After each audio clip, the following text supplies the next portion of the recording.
50शी नंतर स्त्रियांच्या शरीरातील इस्ट्रोजेनच्या लेवल्स हळूहळू कमी व्हायला लागतात. त्यामुळे त्यांच्या शरीराला सूज यायला लागते, इन्फ्लामेशन यायला लागतं आणि मूड स्विंग्स व्हायला लागतात. तसंच त्यांना हॉट फ्लशेस जाणवायला लागतात, खूप जास्त प्रमाणात घाम यायला लागतो.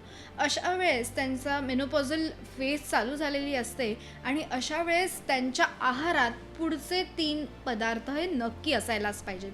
पहिलं म्हणजे अक्रोड हे ओमेगा 3 फॅटी ॲसिड्सने समृद्ध आहेत. त्याच्या सेवनाने आपली ब्रेन हेल्थ छान राहण्यासाठी मदत होत असते, की ज्यामुळे आपल्याला वरचेवर होणारे मूड स्विंग्स जर होत असतील तर ते कंट्रोलमध्ये राहण्यासाठी मदत होत असते. आणि अक्रोड खाल्ल्यामुळे आपल्या शरीरातील स्वेलिंग जे येत आहे ते सुद्धा कमी व्हायला मदत होत असते. दुसरी गोष्ट म्हणजे रताळं, स्वीट पोटॅटो खायचं आहे.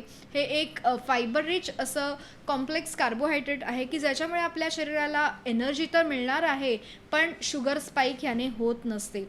त्याचबरोबर योग्य प्रमाणात एनर्जी लेवल्स मिळत असतात. आणि तिसरं आणि महत्त्वाचं म्हणजे डाळिंब खायचं आहे. डाळिंब हे नॅचरली इस्ट्रोजन बॅलन्स करणारं आहे, की ज्याच्यामुळे तुम्हाला वरचेवर मूड स्विंग्स होत असतील किंवा डल फील होत असेल, अँक्झायटी वाटत असेल तर ते कमी होण्यासाठी सुद्धा मदत होणार आहे. मेनोपॉज चालू झाला की तुमच्या आहाराकडे तुम्ही नक्की लक्ष द्या आणि तुमच्या परिवाराकडनं तुमची काळजी ही तितकीच घेतली गेली पाहिजे. त्यामुळे प्रत्येक नवऱ्याने आपल्या बायकोची मेनोपॉजमध्ये नक्की काळजी घ्यावी.